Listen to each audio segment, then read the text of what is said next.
इयत्ता 4थीची, तर ती सुद्धा आता शिष्यवृत्ती परीक्षेला बसणार आहेत. तर या मुलांसाठी परीक्षेला बसताना तुम्ही कशा पद्धतीने त्यांना मार्गदर्शन कसं करणार आहात ते एक थोडक्यात सांगा. सुरुवातीला मी म्हणजे त्यांना परीक्षेला आता ते जाणार आहेत आणि परीक्षे संदर्भातच आपल्याला फक्त सूचना सांगायच्या. हा, तुमचा जो पेपर होणार आहे तो पेपर व्यवस्थित सोडवा. प्रत्येक प्रश्न व्यवस्थितपणे हाताळा.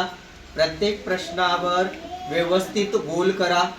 वर्तुळाकार गोल रंगवताना चांगल्या लेखणीचा उपयोग करून त्याला गोल करा.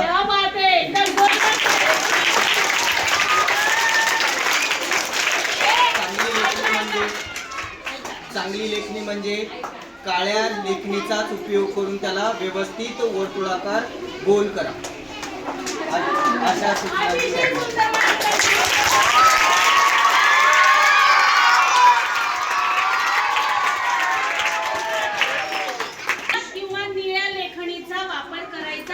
मग ही लेखणी म्हणजे काय रे?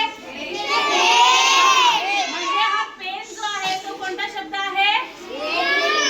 कोणता शब्द आहे? इंग्रजी शब्द आहे. पेन हा इंग्रजी शब्द आहे आणि त्याच्यासाठी मराठी शब्द कोणता आहे? लेखणी. लेखणी हा त्याच्यासाठी मराठी शब्द आहे. बघा, बोलताना सहज घडतं आपल्याला, म्हणजे माहितही नसतं की आपण या शब्दांचा, या इंग्रजी शब्दांचा वापर आपल्या बोलण्यात करत आहोत. जसं की आता सर म्हणाले, सर आता तुम्ही म्हणालात की आपल्याला पेपरला जायचं आहे.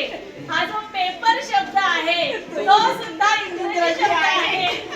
परीक्षा म्हटले, पेपर शोधायचं. पेपरला मराठी शब्द काय आहे? सहज घडतं बघा. आपण मुद्दाम म्हणत नाहीये की मुद्दाम आपल्याला मराठी भाषेचा अवमान करायचा, असं काही त्याच्या मागे हेतू नाहीये. पण सहज घडतंय हे आपल्यामध्ये.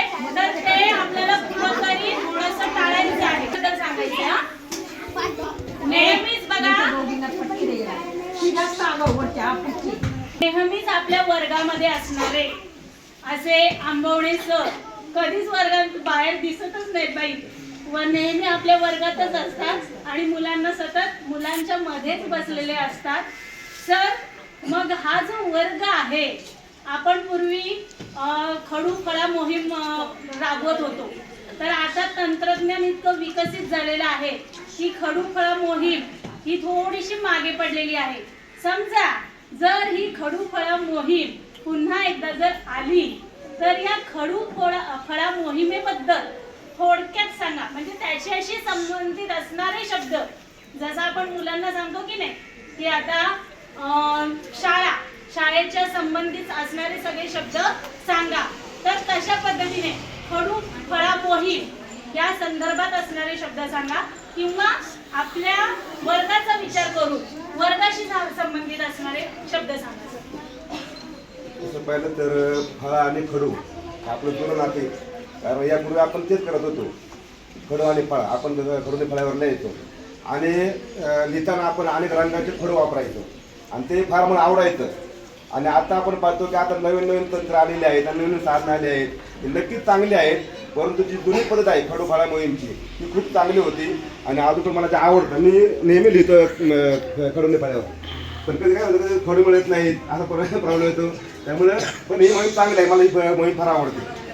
सर, मग खडू फळ्याशी संबंधित असणारे, म्हणजे त्याच्याशी संबंधित असणारे काही गोष्टी आहेत की ज्या आपण नियमित वापरतो, तर ते असे शब्द सांगा ना थोडेसे.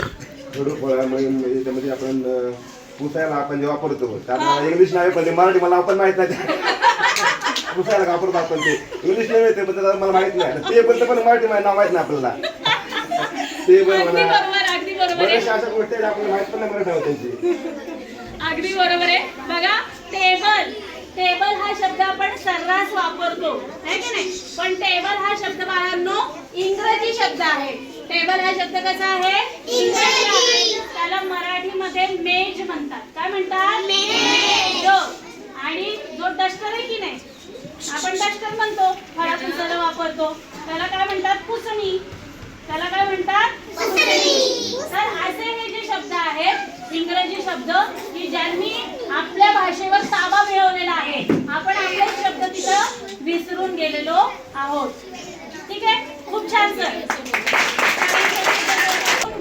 घेण्यासाठी सतत तत्पर असणाऱ्या अशा घरात मॅडम यांना मी विनंती करते की त्यांनी पुढे यायचं आहे. घरात मॅडम साठी एकदा जोरदार टाळ्या वाजवा. आता आपण तुम्हाला बाळांनो सगळ्यांना माहिती आहे की आपण अध्ययन स्तर चाचणी घेतोय, हो की नाही? मुलांची तुमची आपण भ्रमणध्वनीवर अध्ययन स्तर चाचणी घेतोय, बरोबर की नाही? तर ही अध्ययन स्तर चाचणी इयत्ता 3री ची प्रभावीपणे पूर्ण करण्याचं काम घरात मॅडमनी केलेलं आहे. एकदा जोरदार टाळ्या वाजवा.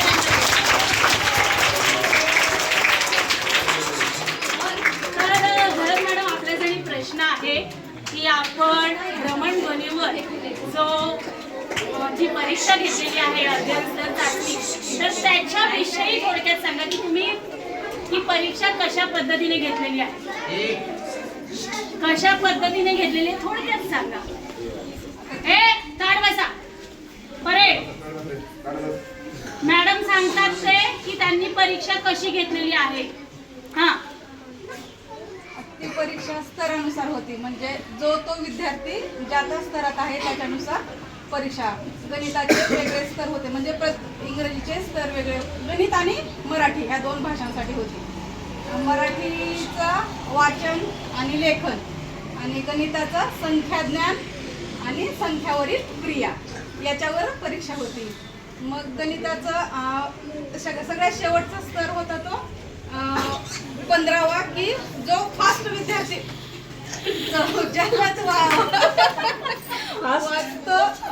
तो शेवटच्या स्तरातला होता. आणि अशा पद्धतीनं 15 पासून 1 पर्यंत त्याचे स्तर कमी कमी होत होते. आणि लेखनामध्ये पण असंच होते, जे अचूक लिहिल जोड शब्द वगैरे मराठीतले काना उकार मात्रा अचूक लिहिलेल्यांना बरोबर यायचे. तसंच गणिताचं होतं संख्या ज्ञानावरती 1 ते 100 पर्यंत संख्या वाचन किंवा संख्यावरील क्रिया त्या अचूकपणे जे करीत त्याचा तो स्तर वाढत होता. अशा मग मॅडम ही जी परीक्षा आहे, जसं तुम्ही सांगितलं की वाचन लेखन संख्यांवरील क्रिया घेतलेल्या आहेत, मग वहीमध्ये घेतली का ही परीक्षा? वहीमध्ये घेतली, पण ती तुम्हाला पुढे पाठवायची होती ना, ती वर्गाच्या स्तरावर नव्हती, ती पुढे पाठवायची होती. कशाच्या माध्यमातून तुम्ही ती परीक्षा घेतलेली आहे ते थोडंसं सांगा. भ्रमणध्वनीवरती घेतलेली. भ्रमणध्वनीवर काय काय होतं त्याच्यामध्ये?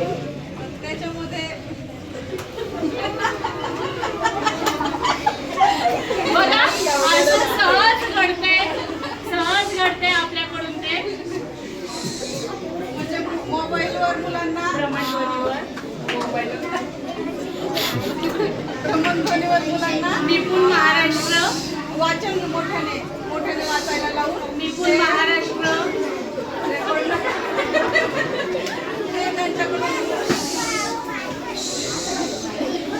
एकदा जोरदार टाळ्या वाजवा.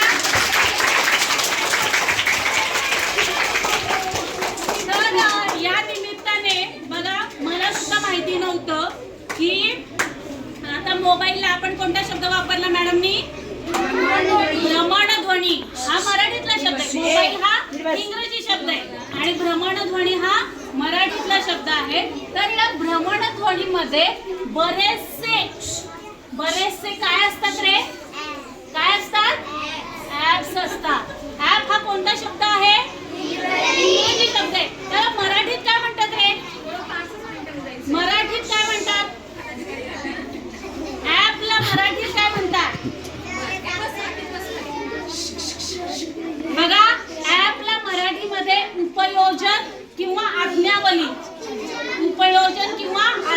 असं म्हणतात. आता हे शब्द आपल्याला म्हणायला ऐकायला थोडे म्हणण्याचा आपण सर्रास टाळतो आणि इंग्रजीतले शब्द वापरतो. बरोबर आहे की नाही? हे सहज आपल्याकडून घडतंय. आलं लक्षात? इंग्रजी शब्द आला की स्टार्ट करायचं. लक्षात थांबवायचं स्टॉप नाही करायचं थांबवायचं. याच्यानंतर अतिशय हुशार मॅडम. एकच जोरदार टाळ्या. मॅडम नाही, बाई सर नाही, गुरुजी. बाई आणि गुरुजी. बघा, खूप अभ्यासू असणाऱ्या पण थोडासा कॉन्फिडन्स कुठंतरी कॉन्फिडन्स शब्द आला. आत्मविश्वास थोडासा हे असल्यामुळे पण अतिशय हुशार बाई आहेत नजरबाई. तर त्यांच्यासाठी प्रश्न आहे की बाई, आपण नोकरी करतो तर जे काही आपण कमवत असतो तर ते आपल्या मुलाबाळांसाठी आपण सगळं काही करत असतो. तुम्हाला सुद्धा सांगते हा, हे सगळं आपण करत असताना कुठंतरी आपल्याला बचतीची सवय असावी लागते. बचत करण्याची सवय आपल्यालाही हवी असते आणि ह्या मुलांना सुद्धा आपण सवय लावली पाहिजे बचत करण्याची. तर ही बचत करण्याची सवय मुलांना लागावी किंवा आपल्या सगळ्यांना लागावी, ही बचत आपल्याला कशा पद्धतीने करता येईल याच्याबद्दल थोडंसं सांगा. दिवस जगत असताना सगळ्याच गोष्टींची आपल्याला आवश्यकता असते. त्या सगळ्या गोष्टींसाठी बचत म्हणजे पैशाविषयीच म्हणते ना. मग त्यासाठी प्रत्येक गोष्टीला पैसा लागतो. जोपर्यंत आपल्याकडे आहे तोपर्यंत आपल्याला त्याची किंमत कळत नाही. पण जेव्हा नाही तेव्हा वाटतं तेव्हा मी खर्च केला नसता तर आज माझा पैसा उपयोगी पडला असता. त्यामुळं मग आपल्याकडे आता जे पैसे आहेत ते असे आपण खर्च करायचे नाहीत. तर मग करायचे नाहीत तर मग तुम्हाला वाढदिवसाला आई बाबा जे काही पैसे देतात ते आपण लगेच खाऊ घेतो, खर्च करून टाकतो, हो की नाही?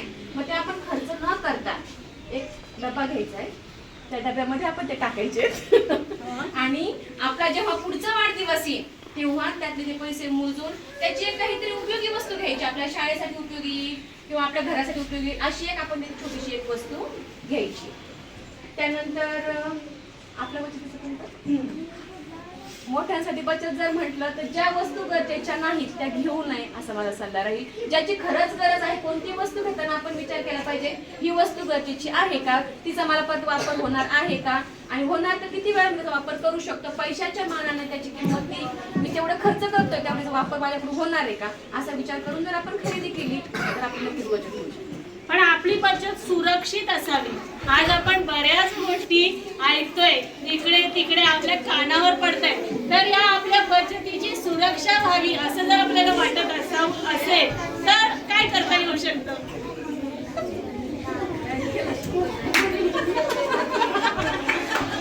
मध्ये आपण आपली जमा करावी शिक्षक सोसायटीमध्ये आपण पैसे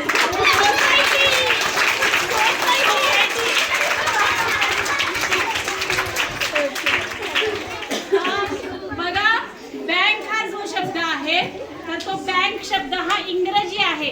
बँकेला मराठीत काय म्हणतात? अधिकोष. बँकेला मराठीत काय म्हणतात? अधिकोष. हा, आता याच्यानंतर सर्वांचे लाडके असणारे सरांनी सांगितलं गुरुजींनी सांगितलं स्वयंपाकगृह. हा, स्वयंपाकाची खोली ज्याला आपण सर्रास काय म्हणतो? किचन म्हणतो की नाही? किचन म्हणतो. पण किचन पेक्षा आपल्याला स्वयंपाकगृह हे जरा अवघड शब्द वाटतो, आहे का नाही? पण हा मराठी शब्द आहे बाळांनो. आणि आता सरांनी सांगितलं की जिथं आपण झोपतो ज्याला आपण बेडरूम म्हणतो, पण ते बेडरूम काय आहे? इंग्रजी शब्द आहे. त्याला मराठी शब्द काय आहे? शयनगृह. काय म्हणतात त्याला? शयनगृह. एकदा सरांसाठी जोरात टाळ्या.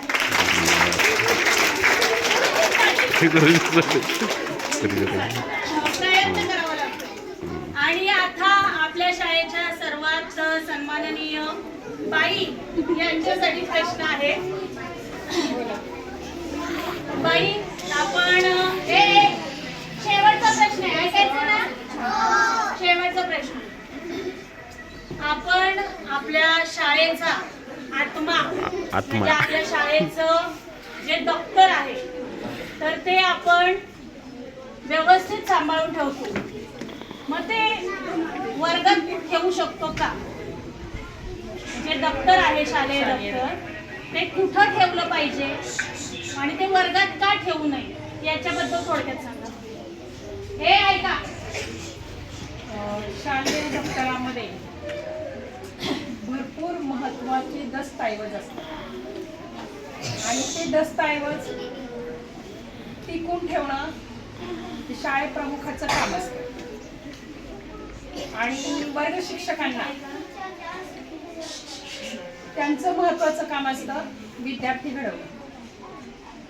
माझ्या माहितीप्रमाणे मला असं वाटतं की दस्तऐवज त्यांच्याजवळ सांभाळायला दिले तर ती एक जबाबदारी वाढेल त्यांची.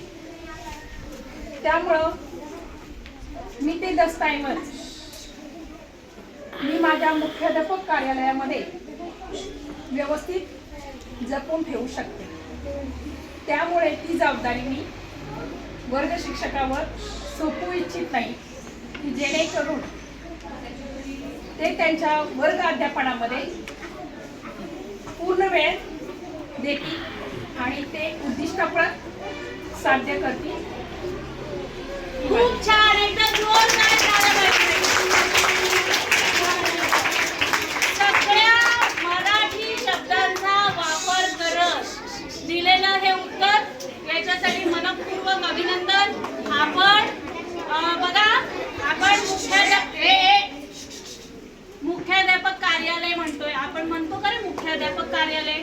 आपण काय म्हणतो? ऑफिस. हा, सहज आपण म्हणून जातो, पण ऑफिस हा शब्द काय आहे? इंग्रजी आहे आणि त्याला मराठीत काय म्हणतात? कार्यालय. काय म्हणतात? कार्यालय. खूप छान, धन्यवाद. अशा पद्धतीने आपण आता मॅडमला आता फक्त आपल्या शीतल मॅडम राहिलेले आहेत, त्यांना प्रश्न विचारायचा आहे.